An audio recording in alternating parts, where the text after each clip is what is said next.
Okay, I'm David Plank. I'm Executive Director of Policy Analysis for California Education, and happy to welcome you to today's seminar, which is on English language learner policies in the San Francisco Unified School District. The first speaker will be my colleague Sean Reardon, who's a professor of education and sociology at Stanford University, and the newest member of the National Academy of Education, which is a great distinction.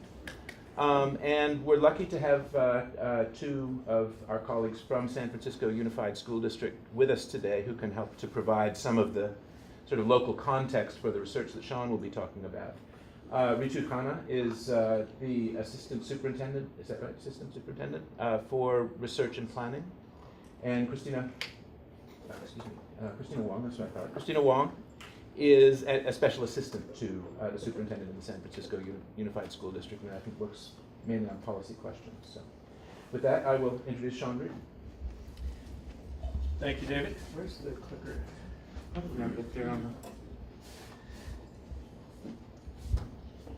Thanks, David. So I'm going to tell you a little bit about the big overview of the study, and then I'm going to let Christina tell you a little bit about the district, in particular the district's policies and practices regarding English learners, what kind of instructional programs they have, and then I will kind of tell you the results of the study and what we found in the last few years of this analysis, and then we'll end with Ritu. We'll sort of tell you what the district has been doing with the results of this study, and I think Christina will end with the kind of what are they going to do? What are the policy kind of issues on the table, and where is the district going to go? So we're going to kind of do a tag team thing here, where my role is to sort of tell you about the research findings, but their role is to really put it in context in the district and help you understand kind of the local issues that the district faces and where they're going to go from here. So we started this study about 3 years ago with some funding from the federal government, and our goal was to try to understand how well English learner students do in different kinds of instructional environments. So what we did was we tracked about 18,000 English learner students who entered the school district in kindergarten over the last decade or so. We started with children who enter in kindergarten because we wanted to be able to sort of look at them over a long trajectory, and the numbers of students who come in later are smaller, and we wouldn't have as much time frame. So keep in mind that this is a study that really focuses on children who are kind of entering the district in kindergarten rather than students who are coming in later. And I think there's a different set or an additional set of kind of instruction and practice issues around students who kind of immigrate later in life or move into a district later in life, and what you're going to do. So just to keep that in mind. As Christina will tell you, the district has a number of different kinds of instructional programs for English learner students. So it has English Immersion classrooms, what the district calls English Plus, which are sort of a traditional English Immersion style classroom where most of the instruction is in English, and EL students get pull-out ELD services.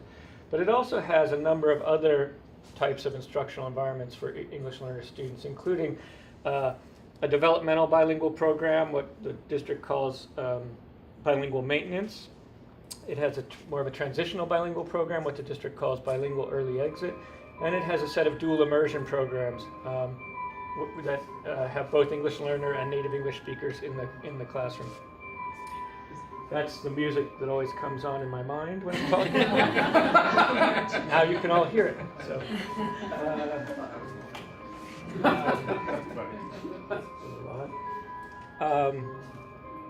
The other thing to keep in mind about San Francisco is San Francisco is relatively unique among many school districts, though not probably as unique in California, in that it has a very diverse English learner population.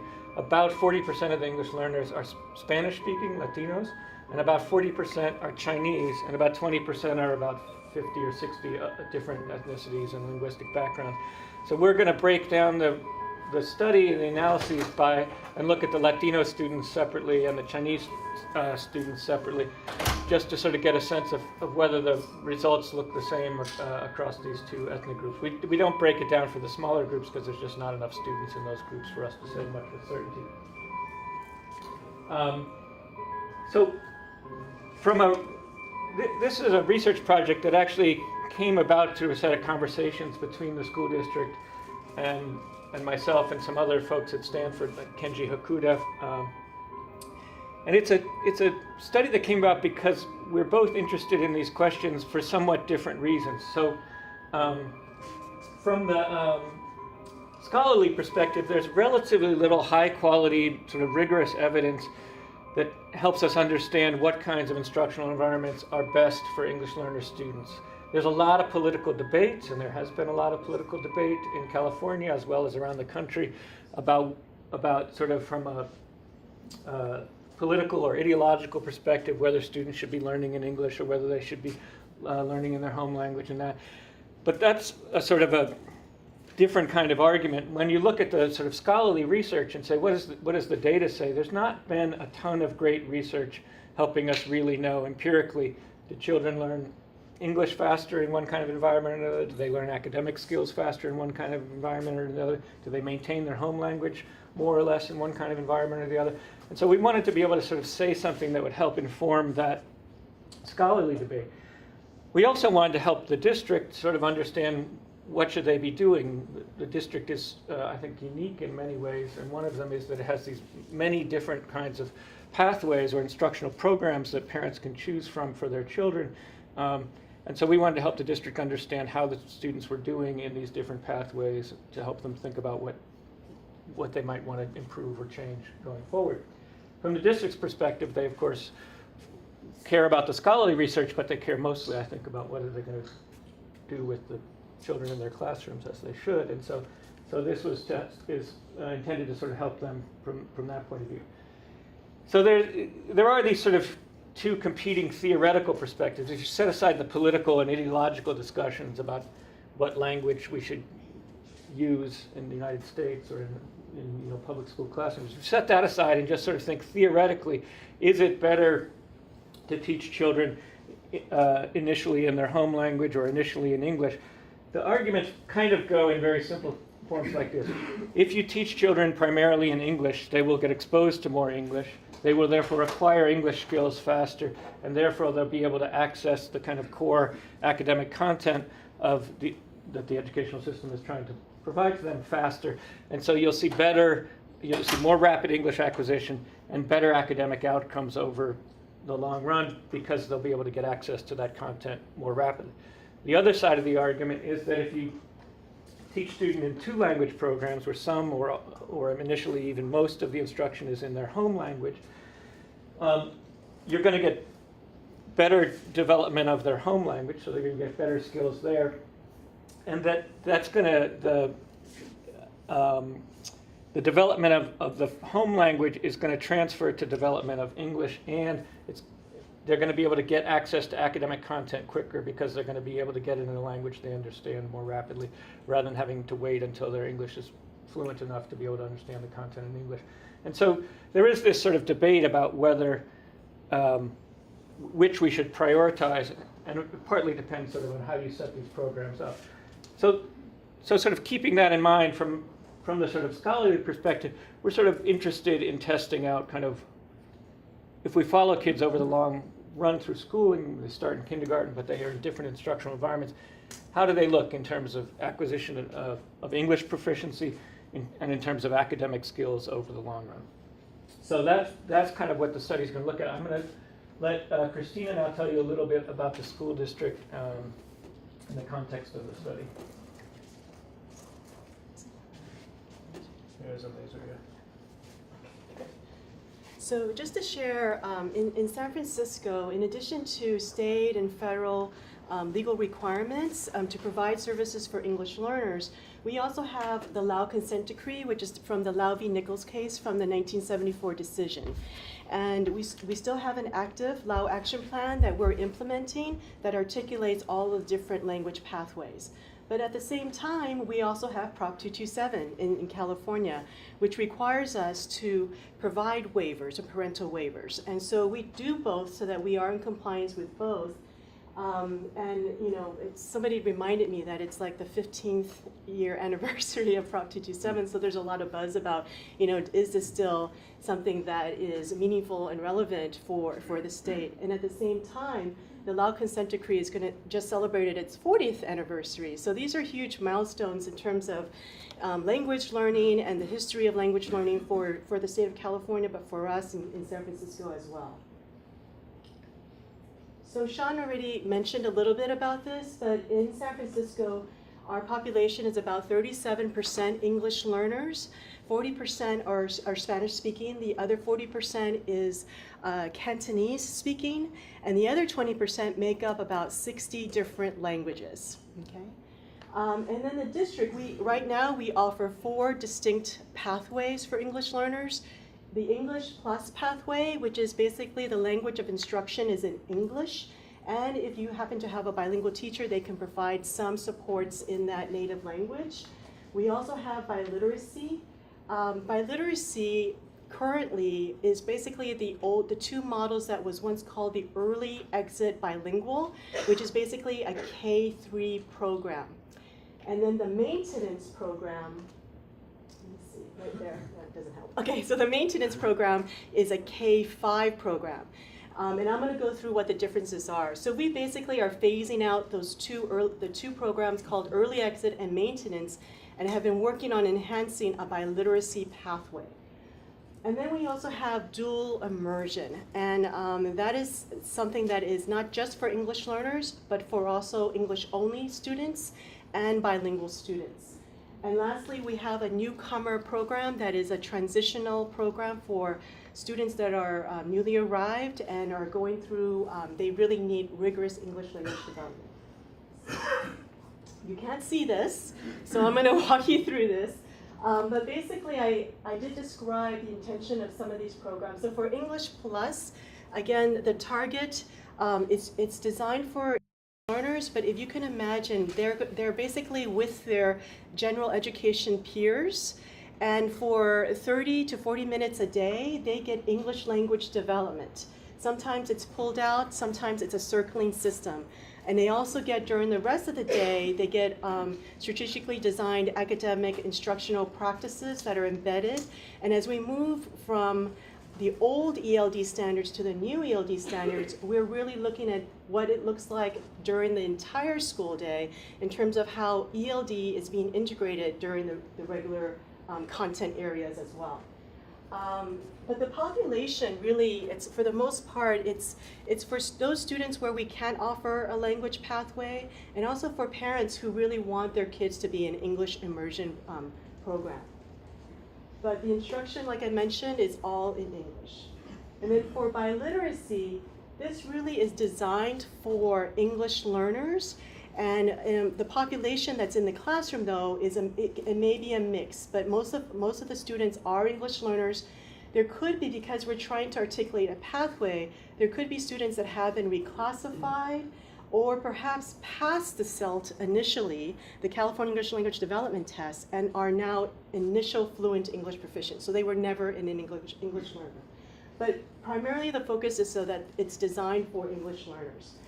And the way that the instruction is that they basically have target language instruction for about 80% of their time in kindergarten, and that amount of time decreases as English increases by grade level. So by 5th grade, they have a balance of about 50-50 in their native language and also 50% in English. For dual immersion, again, we really try to have a balance of students that are English-only students, those that are bilingual, and of course are English learners. Okay? And very similarly to biliteracy, the instruction at the kindergarten level starts at about 80%, and that amount decreases as we increase the English. Okay? For newcomer, all newcomers that are part of a newcomer pathway, we have pathways at the elementary level and then a middle level and high school levels. And when they enter, they get basically a double block of English language development so that we can spend time with them to catch up. The last two are the ones that I mentioned that we are trying to phase out, the maintenance model and the early exit. The only real difference between the two is the amount of time. Remember, maintenance is K5 and early exit is K3. But the focus in the K3 is really to provide that primary language support, not really focusing on maintaining native language proficiency, whereas the maintenance model does do that. Okay. So now I'm going to switch it over to Sean, who's going to go over more of the data. So this is just a chart showing the number of English learner students who enter the district in kindergarten over the last decade by the pathway that they're in. So the blue bars here are the number of students who started out in kindergarten in the English Plus program, the English Immersion program. So about a little more than half of all the English learners start out in that. And I say start out, but well over 90% of students sort of stay in the same pathway that they're in that they start through elementary school. The red one is the early exit bilingual, and the green is the bilingual maintenance. And you can see starting in 2009, those switched to be the biliteracy program because the district is phasing out the other two. And then the dual immersion program is that sort of light blue one near the top. And you can see that has grown substantially over the time as the district has implemented more dual immersion programs in more schools. And so now, maybe 15% of ELs start out in dual immersion programs in the more recent cohorts. We're going to focus in the study, because we're trying to follow students over a number of years.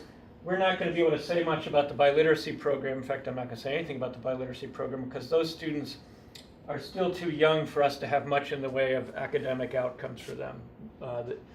We have to wait till 2nd and 3rd grade to see CST scores and start to see reclassification rates and whatnot. So we just don't have enough of those students yet to say much.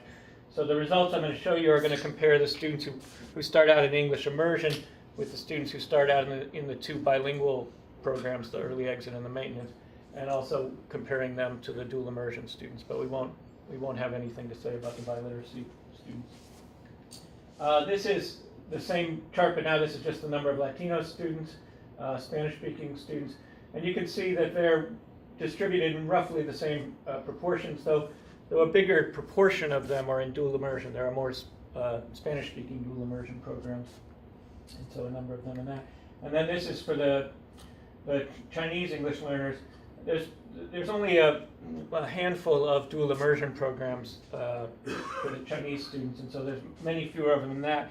So we don't have much to say about the effects of the dual immersion programs for the Chinese students, but we do for the Spanish-speaking students. And lastly, I wanted to show you what parents choose. So in San Francisco has a choice plan, and so when parents enroll their children in the district, they write down a ranked order of preferences for which school they would like their child to attend, and what, if they're an English learner student, which of the pathways they would like them to be in. And so I thought it would just be useful to show you kind of what parent preferences look like. So on the left-hand side is preferences for everyone, and then the middle is Chinese and the right one is Latino. The blue one here, for some reason I changed the colors from the other one, so blue is bilingual on this one. So about a quarter of all students, parents are expressing a preference for one of the bilingual programs, either bilingual early exit or maintenance when those were in place, or the biliteracy program now. About 10 or 15% are expressing a preference for the dual immersion programs, and about 50% are expressing a preference for the English immersion, and then there's about 15% or so who don't express a preference at all.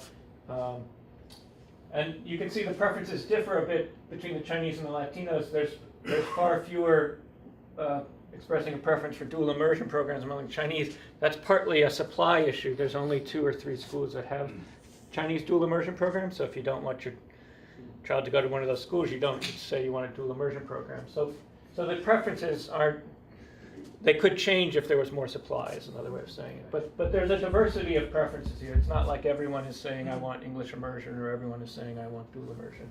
And so the school district's assignment algorithm tries to allocate children to the schools and the programs that their parents want within the capacity constraints of the district. So now let me sort of go into the meat of things. Let's sort of see how do children do as if they start out in different programs. How do they do as they progress through school?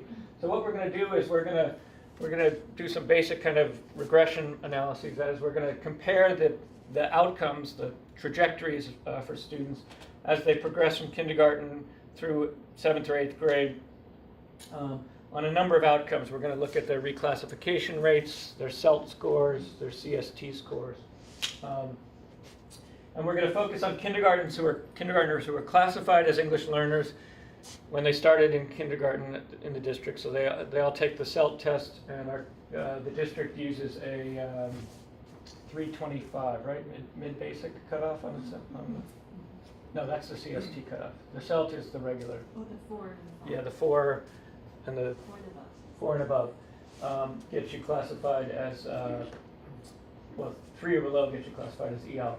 And then we're going to control for differences among the students. So there are differences in the types of students who enter in the different pathways. They're not huge, but you do see some modest differences in the sort of initial English proficiency as measured by the CELDT or demographic characteristics.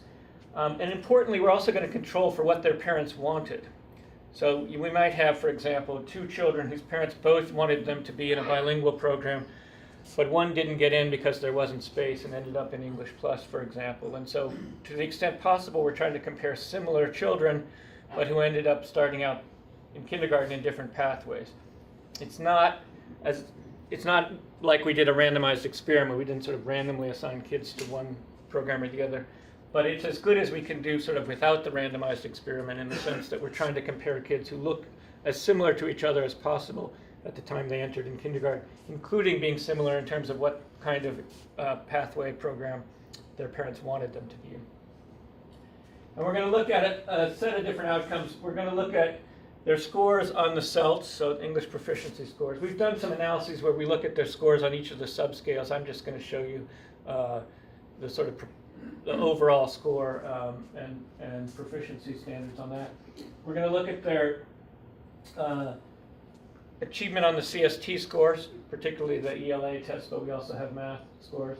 And then we're going to look at their eligibility for reclassification. So I assume you guys all know how reclassification works, but in case anyone doesn't. So students are classified as EL, and every year they take the CELDT test, the California English Language Development Test, and they also, starting in 2nd grade, take the CST ELA test. And if they reach a certain threshold on the CELDT and all the subscales of the CELDT, and they reach, in San Francisco, a 325 on the ELA CST, and they have a GPA, meet a GPA criterion, then they're eligible to be reclassified. Not everyone who's eligible gets reclassified for a variety of reasons. Partly, I think a decade or so ago, not everyone was being reclassified because the process was done sort of required people to sort of fill out paperwork, and that didn't always happen. But also sometimes the school doesn't think a student might be ready to be reclassified, or it might be better if they're not. Or some of the programs intend to keep the children in through 5th grade, and so there's no sort of need to reclassify them. It's not going to change their instruction. So we're going to look both at eligibility for reclassified, who's actually meeting the English proficiency and ELA proficiency criteria, and we're going to look at who actually gets reclassified. And then we'll also look at just CST trajectories. We'll see how the students are doing on their CST scores from 2nd grade through 7th grade or so. All right, and so I'll show you a bunch of pictures here, and the things to sort of attend to, I think, just to sort of orient you, is we want to look for differences in the shapes of these trajectories over time from students who enter in different pathways. Another thing that I think is very interesting is the patterns don't look quite the same if we focus on eligibility for reclassification versus if we focus on reclassification. And there's different reasons to care about eligibility versus caring about actual reclassification. So you might care about eligibility for reclassification because what you want to know is, are children achieving English proficiency? Can they read, write, speak, listen in English, sufficiently well to learn in classrooms? Are they doing well academically? Are their CST scores high enough, right? So you might care sort of, what are they learning? On the other hand, some people say what we should really care about is whether they're being reclassified, because reclassification changes their access to core curricular content later on. And so the reclassification is what matters because it's the sort of gatekeeper to certain kinds of classes. I think you might care about both, and we're going to show you both, but the patterns don't look quite the same. And then the other thing to sort of will be obvious, I think, in some of these is substantial differences in some cases between the trajectories of Latino students and Chinese students.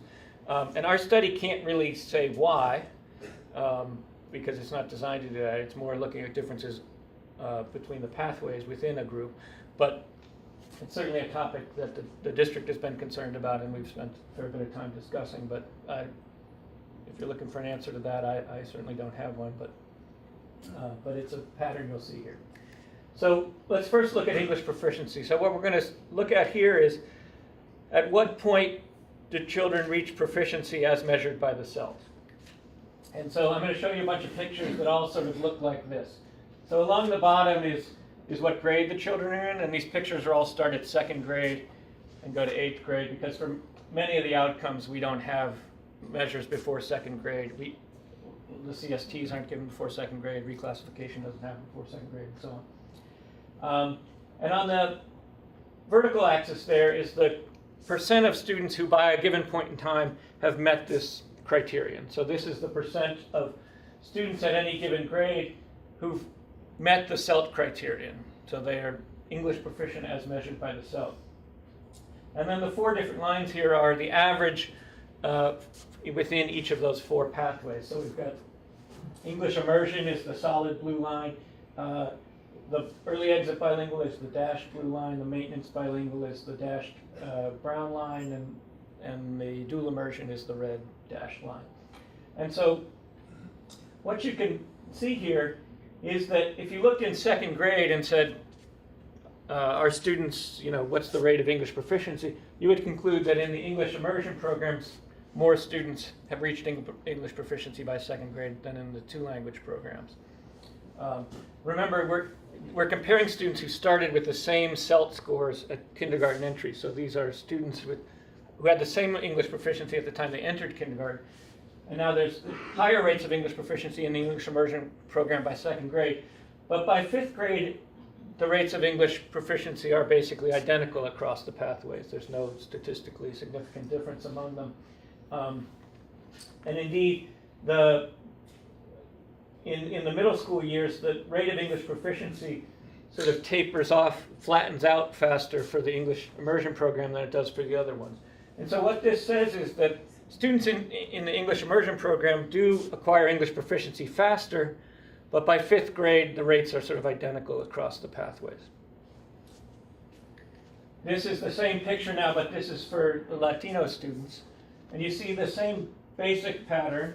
That is, the English proficiency rates are highest for those in English Immersion in 2nd and 3rd grade and so on, lowest for those in the dual immersion programs and the bilingual program. But again, by 5th grade, they're basically similar. The dual immersion program hasn't quite caught up, but remember, it's a smaller number of students, so these are just estimates and have some imprecision in them. And in fact, by 7th grade, the rates are even higher for the students in the bilingual programs than they were for the students who started in English Immersion. So if you cared sort of about rapid acquisition of English proficiency, you might care about that point of it. But if you care about eventual English proficiency, then the story is sort of different. And so this is a pattern you'll see in a number of these slides, is that the early outcomes don't look the same as the later outcomes. It's not surprising, if you think about it, that English proficiency happens faster for students in English Immersion. They hear lots more English in the classroom, they're instructed in English, and whereas particularly in dual immersion, but also in the maintenance bilingual program, the programs are designed to spend most of the instructional time in the native language in the first few years, and so there's not as much instruction in English. Students aren't hearing as much English, and so they're not learning as much English initially, but they're all learning the same amount by the end of elementary school, essentially. For the Chinese students, the pattern is relatively similar. First of all, English proficiency rates are higher among the Chinese students. You shouldn't pay much attention to the red line. That's the dual immersion line. There's very few Chinese students in the dual immersion. But again, the English immersion is a bit higher than the bilingual programs, but they sort of all catch up by the end of middle school. So again, differences early on that kind of disappear by the end of elementary school. The second criterion for being reclassified is reaching a mid-basic level of proficiency on the ELA CST test. In San Francisco, the criterion is 325 on the CST. In other districts, it's 300, I think, in many other districts. I think by law it has to be 300 or higher, but you have some flexibility where you set it. So this is for all students here, and again, it's same kind of picture. Grades on the bottom axis, the cumulative proportion of students who've met this 325 criterion by a given grade, and 4 lines for the different pathways. And you see a very similar pattern as before. The CST scores on average are higher, that is, more students are meeting this 325 criterion on the CST by second and third grade in the English Immersion program. But by the 4th or 5th grade, all the pathways have the same rate of students meeting the CST criterion. And there's a little bit of an upward tendency, in fact, for the other pathways are seeing more increases in those middle school years where the English immersion is pretty flat. Yeah? Now, this is just 1 year of having a thing, so they could slip back. They could slip back. This is, did you ever meet this? So this isn't, are you eligible for reclassification in that year? It's just, have you ever gotten to this point? And certainly, if you're kind of on the margin, your scores might bounce around for a few years before you get solidly above. But this is the ever. All right, and the same picture here for the Latino students. Similar pattern, but in fact more striking here by the end. The English Plus program has the highest rate initially. It's passed in about 4th grade, and the other pathways seem to have increasing rates of meeting the criterion even through middle school, whereas students who were in English Plus have pretty flat rates. So by this point in time, the bilingual programs are looking better, and the dual immersion program has sort of caught up. Just clarification. So, if I understood you earlier, the district has been phased out. It's replaced these 2 bilingual programs with a new biliteracy program, which is similar in many ways to the bilingual maintenance program or to a dual immersion program that doesn't have English only students in it. Is that a fair way to say it? Yeah. So they didn't just get rid of them, they've just been replaced by something that's more like the bilingual maintenance program. So, and then for the Chinese students, number one, the rates of reaching the CST threshold are very high for all the students, and not really statistically different from each other all the way along. And again, the red line, we probably shouldn't even show it. There's just not enough students there for us to say much about it. Yeah. How many years has the dual immersion program been in place? Or is it 2 years? You're thinking the biliteracy one's only been in place 2 years.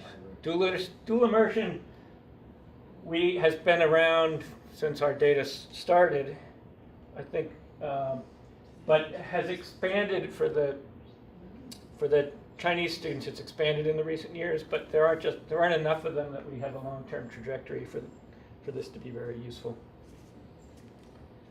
All right.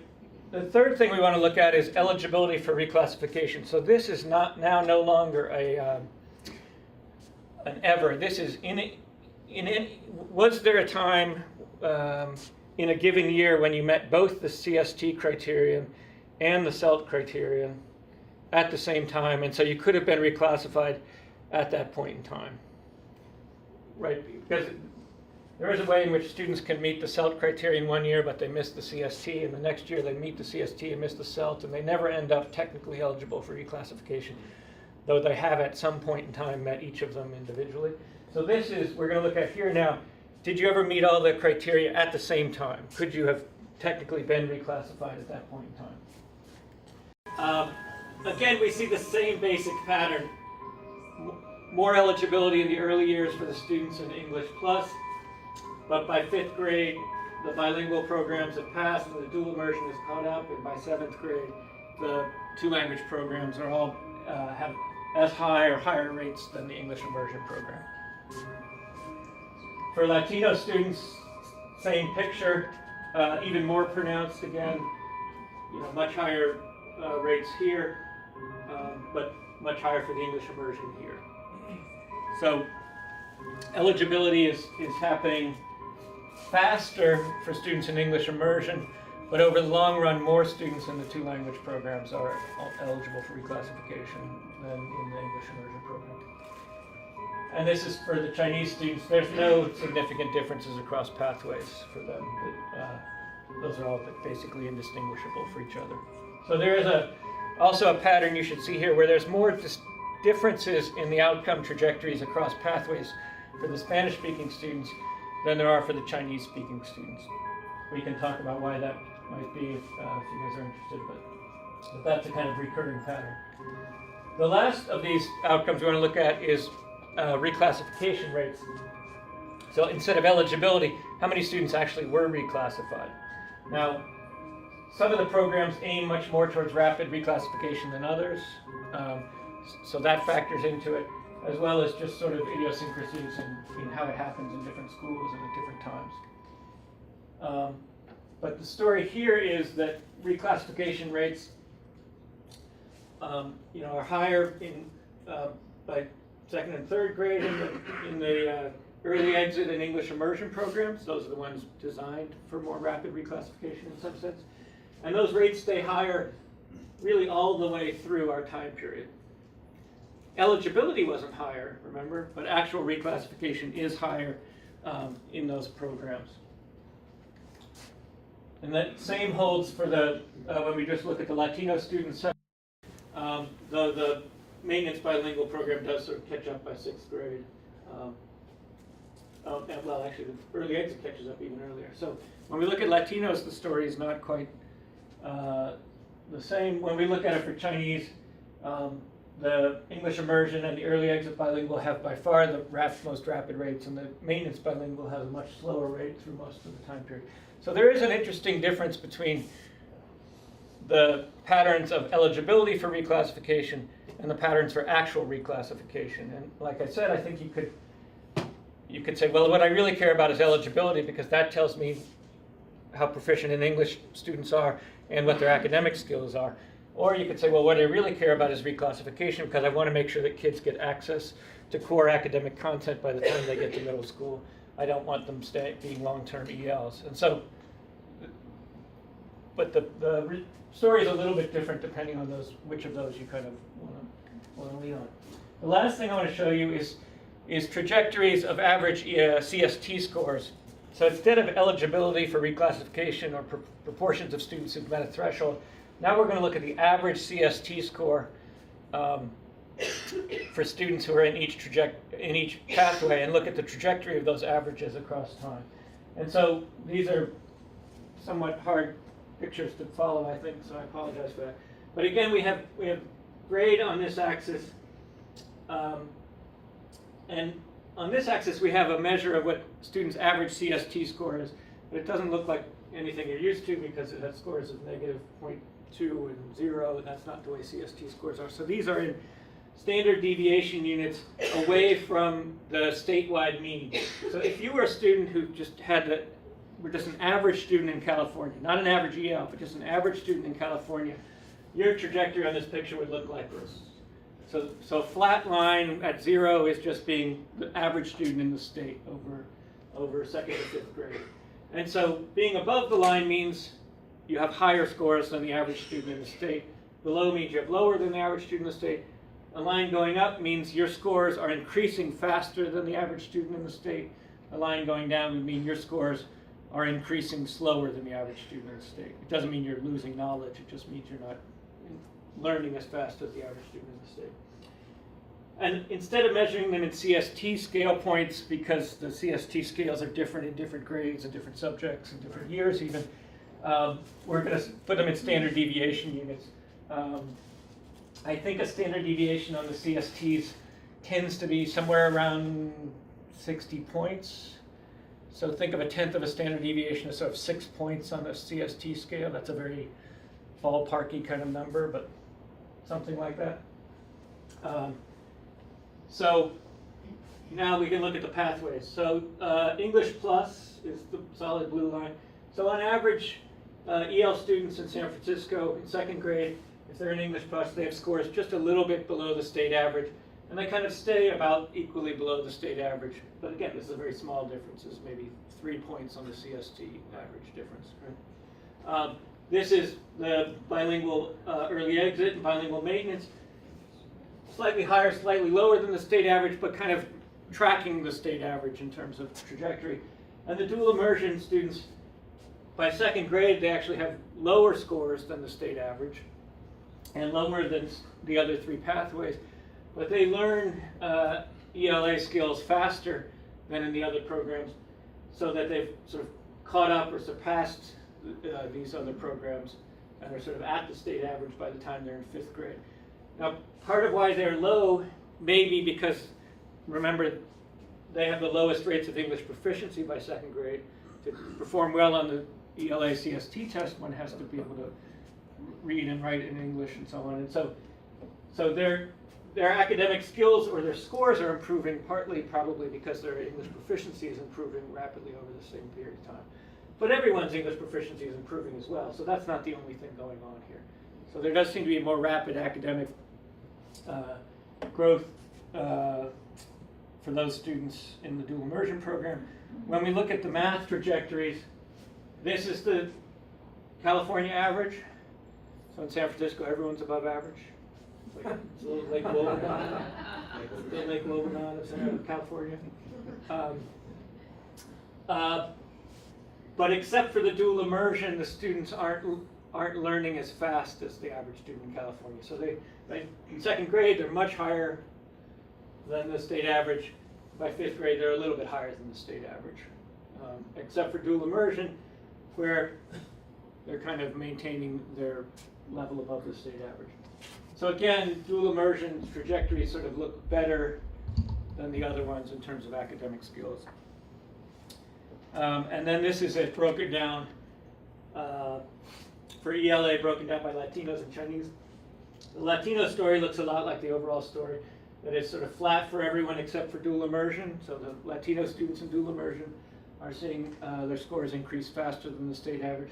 For the Chinese, there are some modest differences among the rates of growth in pathways, but none of them are statistically different from each other. So basically not much of a difference by pathway for the Chinese students.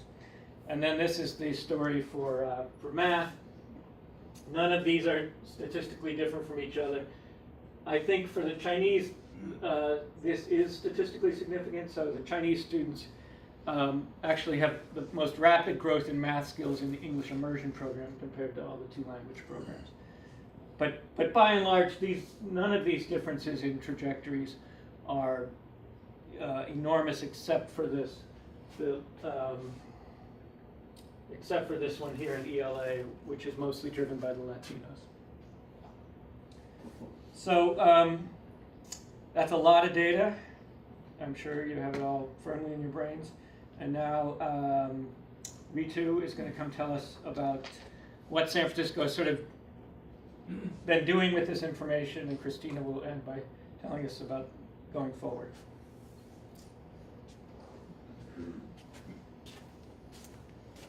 So in order for us to even show all this data, we had to clean up our whole database. So the best part about this grant was it did give the district an opportunity to actually get the whole database cleaned, verified, and create a system for now tracking this data from now onwards.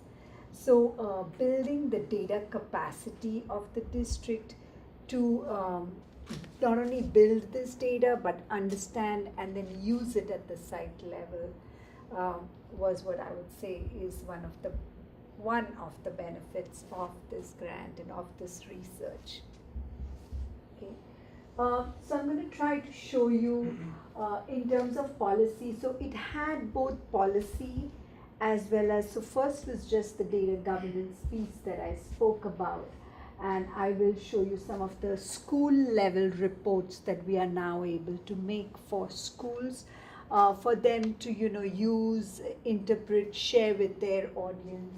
So both for communication purposes, but to the schools and to the school community. But then this research has also helped us with this long-term compliance issues. So we did have, like the law was mentioned.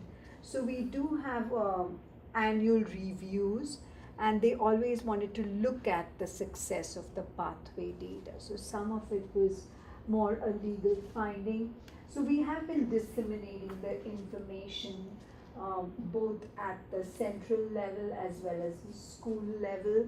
And our next steps, which Christina will expand more on, is to then use not just the quantitative data that you saw, but as a part of this research, we also did qualitative study where we interviewed 25 both central and site personnel related to the multilingual program in terms of their views on various issues, which ranged all the way from instruction to implementation to implications.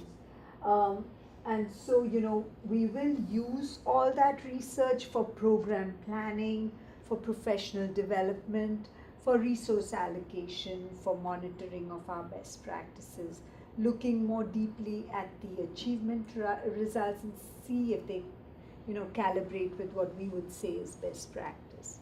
Okay.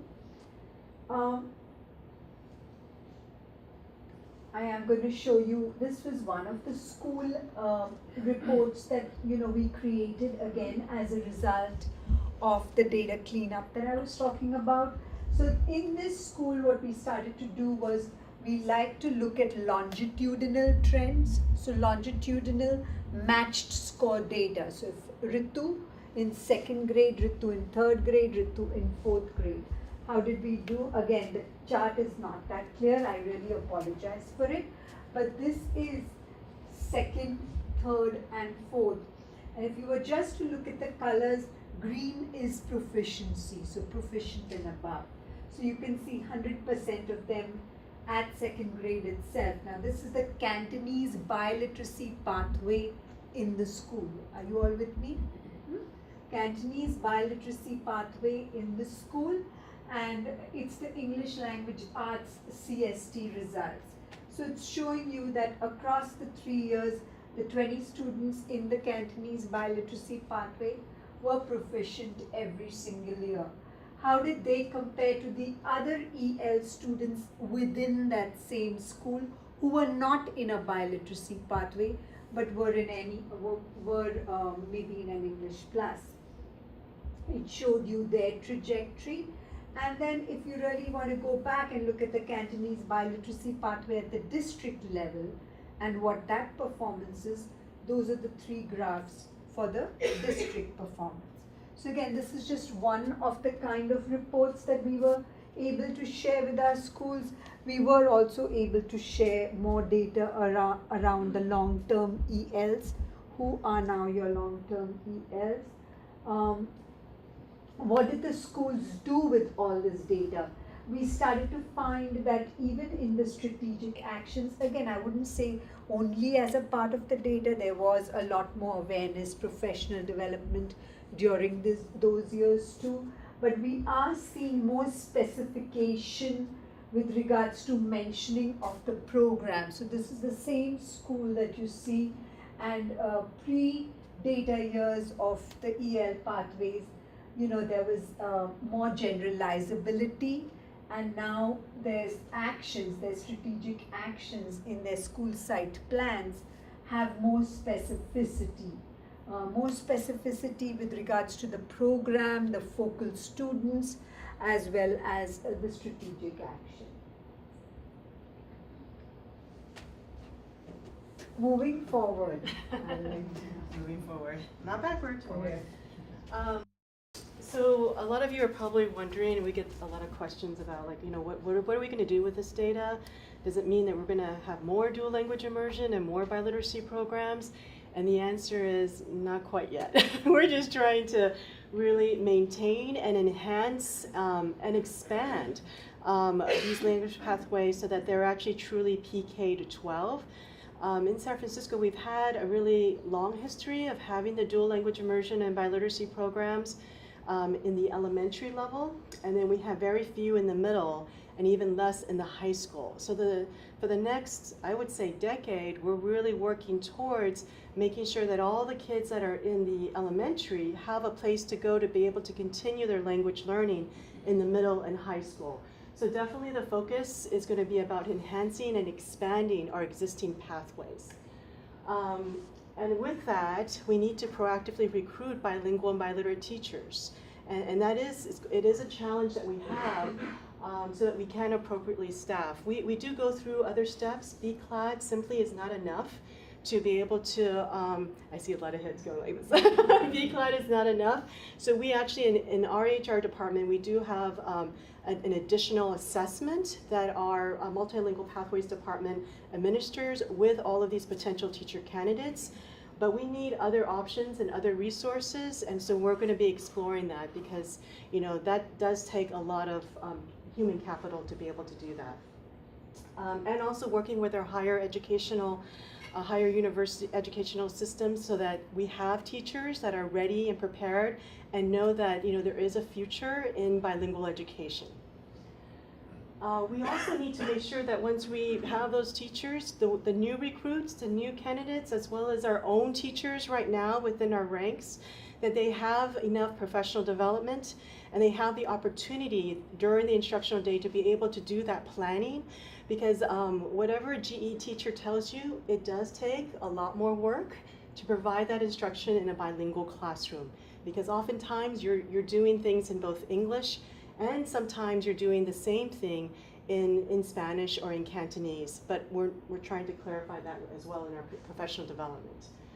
And we need to provide the appropriate instructional materials and assessments. We have, I would say in general, a lot more publishers are willing to publish their core materials in Spanish, but we have Cantonese programs, Korean programs, and we don't really have those materials easily available. So we spend quite a bit of our own resources working with teacher cohorts so that they can help us develop these materials. And that is something that, you know, we could be using teacher time a little bit more effectively. And lastly, we also, you know, although we do focus on a lot about the target, the native language development and the target language development, at the same time we want to make sure that their English language development is as strong and rigorous as ever. It's really critical as we transition to the new ELD standards that from the time that they enter into the system, they're getting high quality, rigorous English language development during a dedicated time. And throughout their entire instructional day, they have that integrated through math, English language arts, and social studies. And it's really critical. We have to provide them with both. And so as moving forward, you did see, and if you're probably going to ask questions about this, there was an achievement gap that you saw between the Latinos and Chinese. It was very clear in the graphs. And so our intention is to really explore that, like why is that happening? And it's not a San Francisco phenomenon, it's a state, national phenomenon that there is an achievement gap. So we're going to try to maximize our pathways and the instruction that we provide our English learners to address that. There are some best practices that are happening within our own district that can be transferred to this to be able to directly address that instruction. And so with that, we're open for questions. Yeah. On this slide right here, is this official goals? Are these official goals that have been adopted by the board? Are they just departmental findings? I mean, what level is this? This is all in our Lao action plan. So Okay. all of these pieces are actually, our Lao action plan is now very comprehensive. It actually, it covers both the hiring, to translation, to professional development. So even, with every changing climate, there are pieces in there that basically requires us to address these pieces. Does that make sense? Yeah. You indicated that you have some best practices that you want to move to more of your program. Two questions. Did those best practices come directly from this research? And second, did the best practices, can you say what those are? So some of the best practices, we're hoping to get that actually from Yeah. the interviews that we've had. Right, That's and when you looked at some of the data pieces that were shared, we have these, you are looking at it at a district level, but we looked at it even at the school level. So the schools that have shown more accelerated growth and better reclassification rates, we are going to go in and actually look at the practices within those schools. So you haven't yet defined what those No, practices no, are? we are in the process. We do have some that we basically we have a lot of professional learning communities by language pathways, and that is an opportunity for teachers that are able to share those types of best practices. Yes. So we're always talking about like how do we improve, but in terms of this particular study, that's The what qualitative, the qualitative yeah, study the that we just qualitative talked about. results also have not yet been tabulated. So the best practices you referred to are not yet defined? We have some that we are already moving forward on, because that part is more about the historical context and understanding and matching, like, does the data make sense from your experience? But the PLCs that we work with are already moving forward, like, how do we share these best practices? So can you tell us what those are? Okay, there's quite a few of them, but I'll illustrate an example. Okay, so one example is that for our biliteracy program, for example, if you can imagine at a school site, there could be 3 kindergarten levels, right? One kindergarten is actually the biliteracy strand, and then the other 2 are GE, okay? So for the biliteracy strand, they're pretty much isolated, because they're receiving their instruction in Spanish throughout the day. Some schools have really made an effort to have a more circling system so that they have access to language models, so English language models, so that they're not isolated, and so that we can actually maximize the other strands at the school to be able to provide that language model learning. So there's other ways too, but I don't know whether I want to. We could talk later. You had your hand up. I did. So you may have said this in the beginning, but when you were looking at Latinos and Cantonese speakers, were you controlling for parental education or income? So we control for free lunch eligibility status, but because about 80% of the EL students are free and reduced price lunch eligible, it makes very little difference. We don't have any finer grained measure of family socioeconomic background to adjust for. So that's something we can't do. Your hand up. Piggybacking on what you said at the beginning of the study, when you put students, if you look at literacy in their primary language. We would love to look at literacy in their primary language, but we don't have any assessment of that that's given to representative samples of students. So, I mean, I think it'd be great if there were sort of home language or native language literacy assessments that were widely given to at least samples of students around the state in different districts at different ages, so we could get a sense of to what extent English learners are maintaining or developing skills in native language, but there is no systematic method of doing that either within San Francisco or statewide at this point.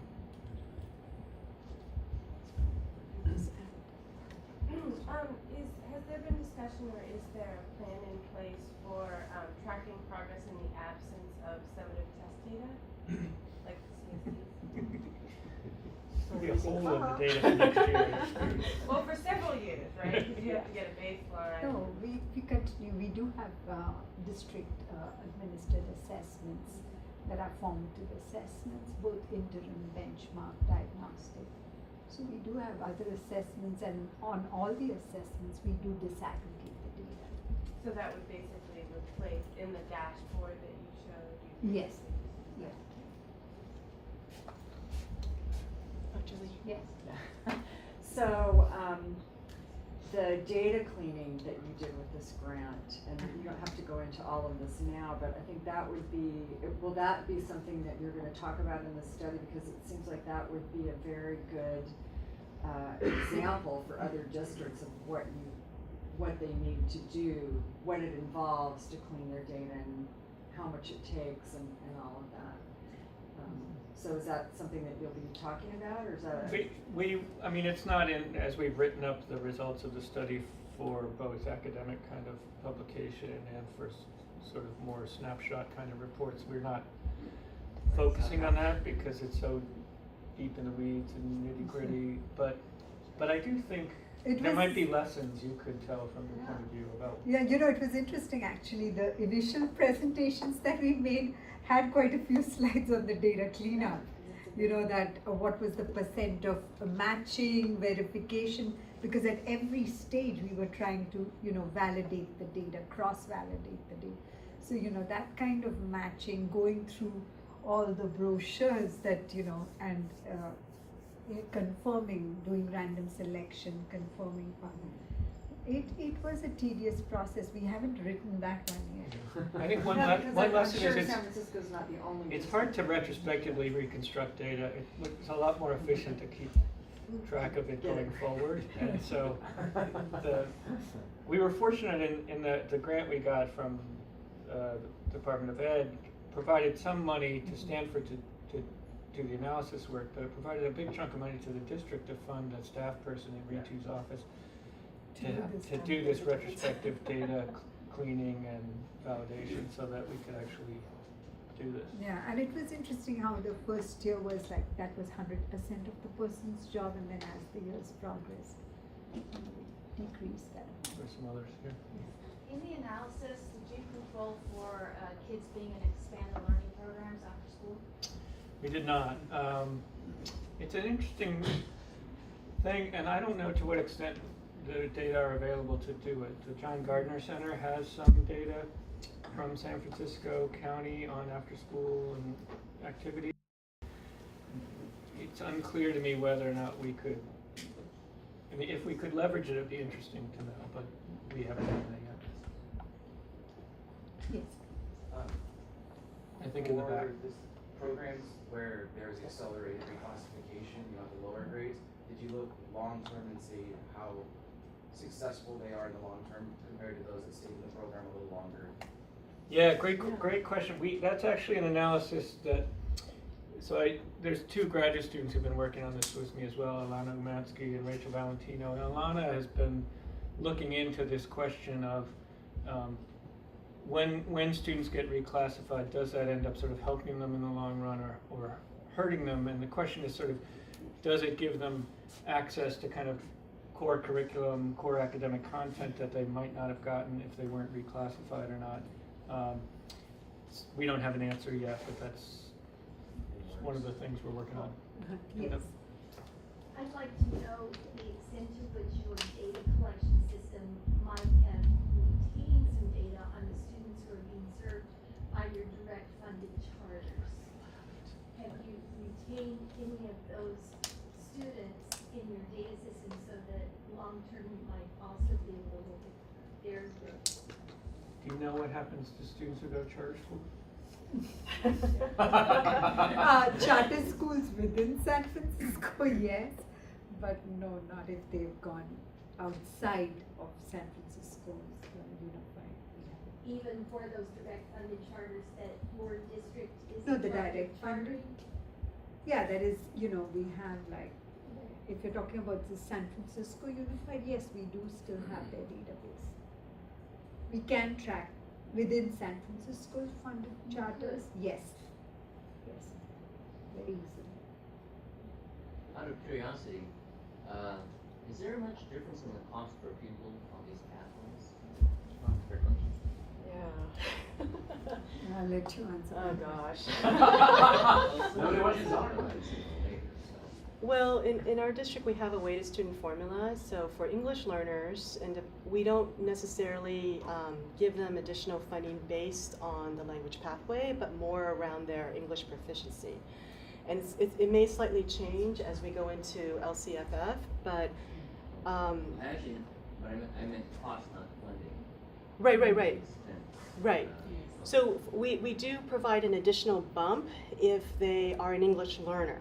Okay, so a school site that has a high number of English learners will see a significant bump in their weighted student formula, say, than another school that doesn't. Now, in terms of like whether we provide another allocation because they have a pathway, we currently don't do that. We provide other resources like we build in the systems in place. So for the HR piece, you know, HR, it's built within their system to, you know, do the recruitment for bilingual teachers. We also are, now it's my turn. But we are also offering a bilingual stipend for teachers, and that's another additional incentive, and hopefully that'll pass through and we'll have that ready. But there is a lot of focus on the professional development piece that we provide for teachers. So I guess no, to answer your question, that there's not a direct additional Yes. Did you do any measurement of students with the language immersion who are the English as a primary language? Not yet. We are working on that. We're working on that, but we don't have results for that yet. But there's a lot of demand for native English speaker parents for those dual immersion programs, and so it'd be interesting to know whether or not those students do better in those than they would do in the other, you know, if they were just in general ed. This is more a practical question. What's your thinking around sharing this information with parents, in that we often hear second grade parents telling us, my kid's not learning English, and they don't understand, and they haven't seen the data, that they're going to get there. So I know it's been a real challenge in San Francisco, and I'm wondering if there's new thinking around how to do that. So we actually just had a community forum with parents where we actually showed them some pieces of this data and to get their feedback actually. So the idea is that eventually we would be able to incorporate this into the placement process so that when they come in for a primary language assessment and they speak with a counselor, the counselor would be able to share some of this information with them so that they, you know, if they have those kinds of concerns, my child is not going to learn English. Well, yes, your child will eventually learn English. It may take a little longer, but they will, you know, meet proficiency. So yeah, we're totally thinking the same thing because yes, as a practical matter, actually I should say that there are many reasons why we did this study, but a really huge piece was because parents were asking for this data. And they really wanted to know what the differences were between the different pathways and were they making the right decision for their child. So we did create a flyer from the results of this study that we did, we wanted to see how to revise and get feedback from parents. So we did a community forum just a week or so back. It's very fresh. Very fresh. We got a lot of really good feedback. Not all parents can read graphs. One of the feedback was that they wanted a video of Sean explaining the results. So again, yes. So we are. Yes. Is there any work done going in and looking at the programs and make sure that they're being implemented consistently? Yeah. So we have, part of the Lao plan requires us to have an internal oversight committee, and that's made up of all of the leadership in the district. And part of what we call the IOC's charge is actually to do an annual audit. And so every year we do select 8 to 10 sites to basically do a very comprehensive walkthrough of all of their programs.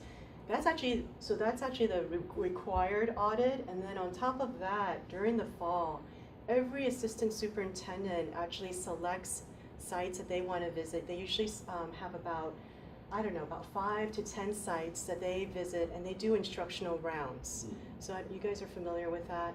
So they basically go in, and it's a mix of both pathway sites and also English Plus sites. But the intention is basically through the instructional round process is to identify a problem of practice that they're seeing and be able to work with the entire staff to be able to address that through professional development or identifying what the resources are. So, and then on top of that, we have audits galore. So everybody wants to come to San Francisco. So we have plenty of feedback, a lot of opportunity to really evaluate and assess the quality of our pathways. See, by looking at all the data, there's long-term effects from being in various different programs. Is there anything you're doing, because I know the EL population can be very migrant? Is there anything you're doing to kind of follow and make sure that kids are not lost in the shuffle? I think that all of our sites have received a lot of training around English language development and really providing services and practices to serve English learners. So even though they're moving from one school to another school, they have pretty much a consistent set of services that they're receiving. And so I think that's the only way that we can, just in case. And there is some movement, there is some movement. We don't have like a large migrant population per se, but because we're a choice system in San Francisco, parents do sometimes say, I'd rather go to that school instead of that school, as opposed to other districts where if you live in a certain area, you're assigned to that school. Just to add to his question, I know one is the reclassification, but afterwards there were other 2 years. For 2 years. Yeah. Do you have any data to show after that how they're or what kind of intervention program they're providing? Not in your study. Not in ours. I mean, all of these graphs follow students even if they're reclassified. So it's the same group of students who were English learners in kindergarten. Even if they're reclassified in second grade, they're still in these data going forward. So this is tracking every kid who was an EL in kindergarten, regardless of when or if they were reclassified. One of the consistent things you find everywhere is that the average CST scores of reclassified students are higher than native English speakers in any district, in any state in the country, simply by virtue of what it takes to be reclassified is to have an above average test score. And so it's always a little funny when people say our reclassified students are doing fabulous. Well, partly they're doing fabulous because that's what got them reclassified. So I think it makes more sense to sort of track all kids who were English learners going forward and see how they're doing as a group, rather than to say, how are the reclassified ones doing? Because in general, they're doing really well by virtue of how they got reclassified. But we do have an internal system that does the follow-up every 6 months as required. And we do look at their CST performance and then also their grades. And if it does slip back, that's when we have triggers to basically say, the teacher needs to kind of think through some interventions. Maybe if they weren't part of a student success team, they need to be part of that and really address that. They can't go back to becoming an English learner, but they have to move forward with the strategies and services that they need sometimes. We have time for one more question, if there is another question. And otherwise, I'd like to thank Sean, Christina, and the students.